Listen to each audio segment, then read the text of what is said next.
Pakinggan mo natin yung sinabi ni Judge Senator Lito Lapid tungkol kay Gina Acosta. Kayo na lang yung manood kung ano yung masasabi niyo tungkol sa tanong ni Lito Lapid tungkol kay VP Sara at sa paliwanag ni Gina Acosta. Panoorin niyo yung video na to.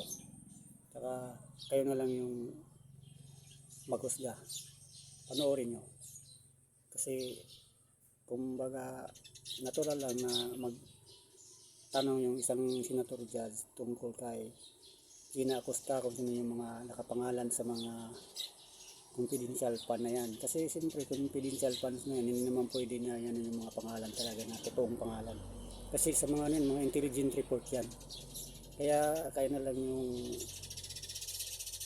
umintindi sa mga video na to na mapapanood nyo. Panoorin nyo. Papalo up ko lang po yung tanong ni Senador Lacson kanina. Yung pangalawang deliver nyo sa 125 million, kung linagay nyo sa kaha, sabi nyo binigay nyo yung 80 kay La Chica, kay Kernel, nasaan napunta yung 45 million? Kanina nyo binigay? Sa aming vault pa po yun, Your Honor. Nung kinuha nyo yung 4 na bag sa bangko, nakita ba ni Vice President Sara yun? Binuksan mo sa harap niya? O hindi nga, diniretso mo na kay Kernel La Chica? Pagkuha ko po ng pera sa bangko, inilagay ko sa bag, Your Honor. Dinala po namin yon sa opisina po namin at doon po sa nilagay ko po sa aking extension office, Your Honor. Hindi mo linagay sa vault? Yung first withdrawal po, Your Honor, yung 2022, hindi na po nailagay sa vault, Hindi, Your yung Honor. pangalawa. Mga kapalag, mga ka-reaction, ito naman yung panoorin yung video yung galing kay Senador Amy Marcos. May punto naman din siya tungkol sa confidential fund ni VP Sara. Tinanong niya si Gina Acosta kung nahawakan ba o mismo andyan sa tabi si VP Sara kay Gina Acosta. Panoorin niyo yung video kasi may punto naman din si Amy Marcos sa mga tanong niya kay Gina Acosta. Panoorin niyo. At kayo na lang yung maghusga sa video na to. Mula nung kinuha ninyo yung pera sa bangko at tinurn over kay Colonel La Chica, may pagkakataon ba na hinawakan yung pera ni VP Sara? Wala, ma'am. At masasabi mo ba kung nakita man lang kahit isang sentimo nung pera ni VP? Wala, ma'am. Pwede mo bang sabihin o alam kung kinuha, inangkin, inagaw ni VP kahit isang sentimo nitong confidential funds na to? Hindi ko nakita, ma'am. Ay, ganun pala eh. Pero ang alam ko, kanina sinabi mo, yung liquidation and supporting documents, ito ang responsibilidad ninyo na iprepara yung mga dokumento para sa COA at sa mga opisyal. Tama po ba?